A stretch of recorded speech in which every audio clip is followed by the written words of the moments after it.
సినీ ఇండస్ట్రీకొచ్చినప్పుడు swimming తెలుసా అంటే లేదు తెలీదు. హార్స్ రైడింగ్ తెలీదు. ఇవన్నీ నాకేంటంటే ఇవన్నీ ప్రాబ్లమ్స్ అయ్యాయండి కెరీర్‌లో? అవునండి. ఇప్పుడు కొన్ని సినిమాలకి నేను ఇవన్నీ తమిళ్ సినిమాలో ఫేస్ చేశాం. వాళ్ళు ఫస్ట్ వెళ్ళిన మీకు హార్స్ రైడింగ్ తెలుసా? ఈ సినిమాలో ఒక హార్స్ రైడింగ్ ఉంది. మీకు తెలుసా అంటే తెలీదు సార్. ఓకే. దీనివల్ల సినిమాలు నాకు అవకాశం లేకుండా పోయిన చా ఎన్నో ఇవి సంఘటనలు కూడా జరిగింది నాకు. స్విమ్మింగ్ అయ్యో స్విమ్ సూట్ పోడను మేడం, స్విమ్ సూట్ వేసుకోవాలండి మేడం కాదు, స్విమ్ సూట్ వేసుకోవాలి అమ్మాయి, 2 పీసెస్ వేసుకోవాలి లేదా సింగిల్ ఇలా స్విమ్మింగ్ రాదా అంటే ఆ సినిమా లేదు, అయిపోయింది. అమ్మో స్విమ్మింగ్ నేర్చుకున్నందుకు ఇలా అయిందా.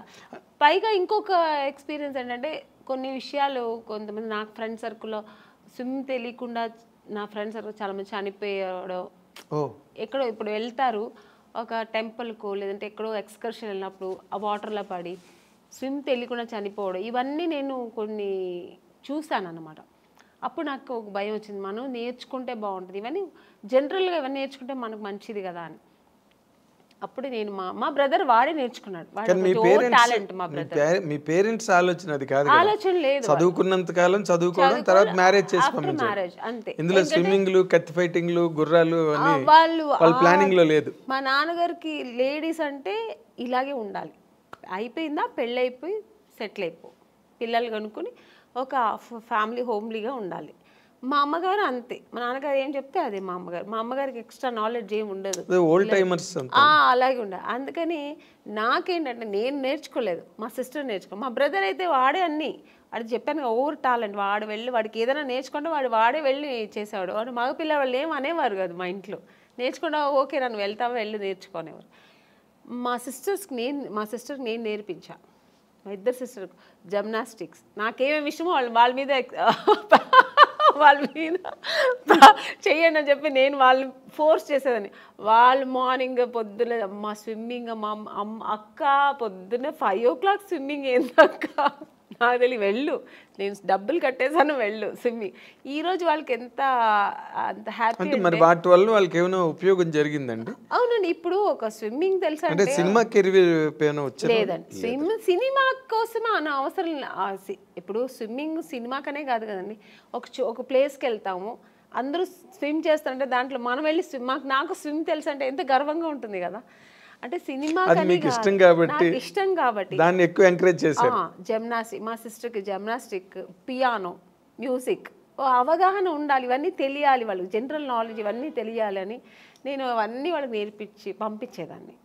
చదువు ఒక్కటే కాదు ఇవి కూడా నేర్చుకోవాలి. బట్ టోటల్ గా ఫాదరు మదరు సిస్టరు మీరే 3 పాత్రలు, త్రిపాత్ర అభినయం సినిమాల్లో చేయలేదు. కానీ నన్ను పిచ్చి టార్చర్ పెట్టేదాన్ని కదా, నువ్వు నన్ను ఇది లేవు ఇది నేర్చుకో అది నేర్చుకోవాలి అని అంటుంటుంది ఇప్పుడు కూడా. అదే మీరు సినిమా కెరీర్ లో చెయ్యండి, ఫ్యామిలీ కెరీర్ లో చేశాను. త్రిబుల్ రోల్ అన్ని చేశాను. వాళ్ళందరూ అలాగే అప్పుడు వాళ్ళకి కష్టం అనిపించవచ్చు, కానీ ఇప్పుడు వాళ్ళు హ్యాపీగా ఫీల్ అవుతాను. అవన్నీ మా ఒక తల్లి స్థానంలో నాకు అన్నీ చేసింది మా అక్క అని ఇప్పుడు వాళ్ళు ఫీల్ అవుతుంటారు. ఓకే. ఇప్పుడు ఈ సంతృప్తేనా వాళ్ళ వైపు నుంచి మీకు ఏమైనా అంటే మీరు నార్మల్గా ఎప్పుడైనా ఫైనాన్షియల్ క్రంచ్ వచ్చినప్పుడు కానీ లేకపోతే ఎప్పుడైనా అటువంటి ఇబ్బంది ఎప్పుడైనా మీకు కలిగినప్పుడు వాళ్ళు మీకు సపోర్ట్గా ఉన్నారండి ఆ టైంలో?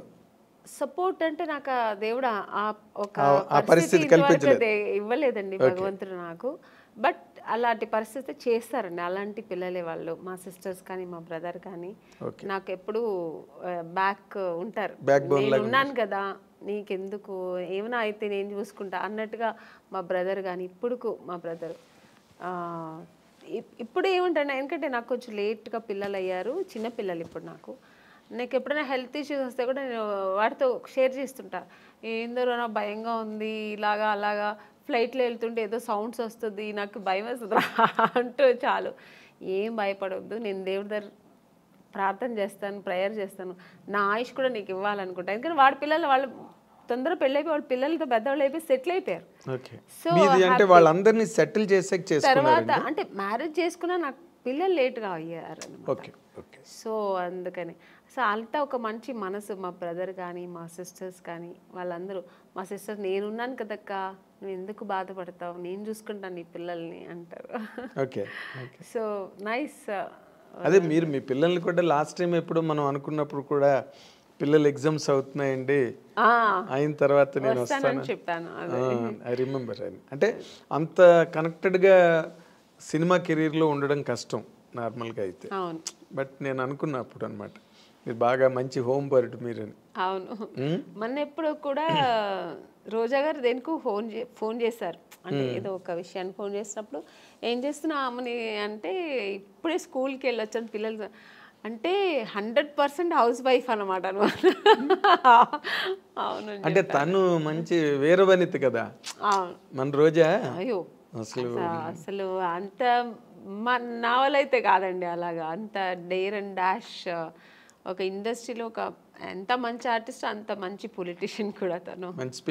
మంచి స్పీకర్. వావ్. అసలు దేనికి ఎవరికి భయపడదు, ఏది మాట్లాడాలనుకుంటుందో అది అంత డారింగ్ అండ్ డాషింగ్ మాట్లాడుతుంది. సరే తర్వాత దాని మీద విమర్శలు ఎలా వస్తాయి ఏమొచ్చాయి తర్వాత విషయం, కానీ ముందు మాట్లాడాల్సి ఏమనుకుంటారో అది మాట్లాడేస్తారు, ప్రవాహంలో మాట్లాడేస్తుంది. అయితే మీ ఇందాక coming back to the point, ఇప్పుడు మీరు అంత ఫ్యామిలీ లైఫ్లో అంత ఆక్యుపైడ్గా మీరు అంత నిండా మునిగిపోయి అందులో మళ్ళీ అసలు ఈ సెకండ్ ఇన్నింగ్స్ అన్నది ఎందుకు స్టార్ట్ అయిందండి?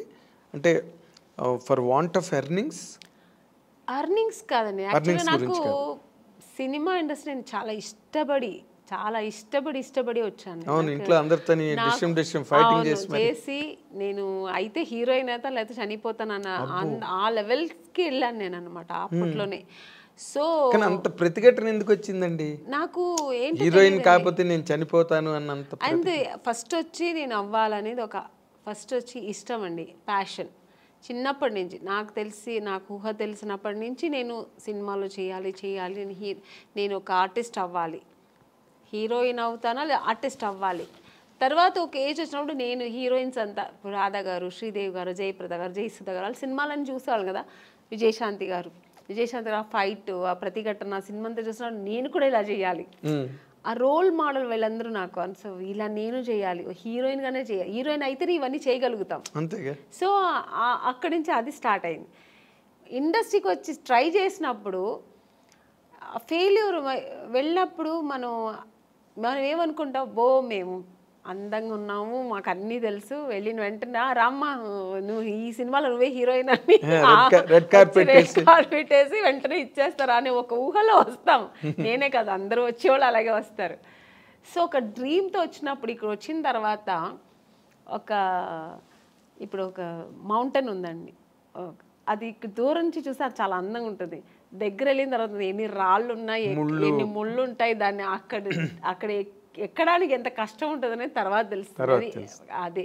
అది దూరపు కొండలు నునుపు అంటారు కదా, అలాగే నాకు కూడా నేను అలా అనుకుని వచ్చాను. తర్వాత ఇక్కడ వచ్చిన తర్వాత అంత ఈజీ కాదు అనిపించింది. ఇప్పుడైనా మనకి ఇండస్ట్రీ చాలా ప్లాట్ఫామ్స్ ఉంది. ఒకవేళ హీరోయిన్ అవ్వలేదు, ఒక 4-5 సినిమాలు ట్రై చేసాం, దొరకలేదు అనుకోండి, ఓకే లేకపోతే ఏంటి మనం ఏదో చేసుకుందాం, యాంకర్ అవ్వచ్చు, దాంట్లో ట్రై చేయొచ్చు, సీరియల్ హీరోయిన్ అయిపోవచ్చు, చాలా ఉన్నాయి ఇప్పుడు మనకు ఆప్షన్స్ ఎక్కువ ఉన్నాయి. మోడలింగ్ చేయొచ్చు, దానికి తగినట్టుగా మనం మన బాడీని చేసుకుని మోడలింగ్ చేయొచ్చు. ఇలా చాలా ఆప్షన్స్ ఉన్నాయి. నేను వచ్చినప్పుడు ఇండస్ట్రీ ఓన్లీ హీరోయిన్ చేయాలి, లేదంటే సిస్టర్ రోల్, మదర్ రోల్, ఆ ఏజ్లో సిస్టర్ రోల్, లేదంటే ఫ్రెండ్స్ రోల్, ఇలాంటి తప్ప ఆప్షన్ లేదు, ఇంటికి వెళ్ళిపోవాల్సిందే. నాకేమో అది ఇష్టం లేదు, నేను చేస్తే హీరోయినే చేయాలి. అలాంటప్పుడు ఎన్ని కష్టాలు నేను ఎదుర్కోవాల్సి వస్తుంది. అవును, మనం కండిషన్స్ పెట్టుకుంటే కష్టాలే. సో అది అప్పుడు అసలు ఎక్కువ కష్టాలు ఫేస్ చేశారండి బిగినింగ్ లో? తప్పకుండా అండి, ఎందుకంటే నాకు చెన్నైలో ఎక్కువ తమిళ్ ఇండస్ట్రీలోనే ఎక్కువ నేను ట్రై చేశాను. నాకు అప్పుడు తెలుగు టచ్ లేదనమాట. అక్కడ తమిళ్లో ట్రై చేసేటప్పుడు మా నాన్నగారు ఫ్రెండ్, ఫ్యామిలీ ఫ్రెండ్, ఆయనకు కూడా తమిళే తెలుసు, ఆయనకి తమిళ్ అతనే ఆయన కాబట్టి తమిళ్ ఇండస్ట్రీకి ఆయన నన్ను చుట్టి తీసుకెళ్ళేవారు అనమాట. కంపెనీస్ అక్కడ ఉన్నారెళ్ళమ్మా అక్కడ. సో ఇవన్నీ అక్కడ ఫేస్ చేశాను. బట్ నేను తెలుగులో ఫేస్ చేయలేదు, డైరెక్ట్ హీరోయిన్ అయిపోయాను. ఓకే. నేను అనుకొని వచ్చాను కదా, అది ఇక్కడ దొరికింది. అక్కడ చాలా కష్టమైంది. అంటే ఇక్కడ వచ్చేప్పటికి చాలా ఎక్స్పీరియన్స్ అయింది నాకు. అంటే అక్కడ ఒక ఎస్టాబ్లిష్డ్ పొజిషన్కి వచ్చాక కదా ఇక్కడికి వచ్చాను. అక్కడ ఎస్టాబ్లిష్ అవ్వడానికి ఎస్టాబ్లిష్ అవ్వలేదు, చేస్తున్నప్పుడే అంటే హీరోయిన్ ఛాన్స్ దొరికింది. నేను పడిన కష్టాలకి హీరోయిన్ ఛాన్స్ దొరికింది. బట్ నేను 100% అక్కడ సక్సెస్ అవ్వలేదు, ఇక్కడ సక్సెస్ అయ్యాను.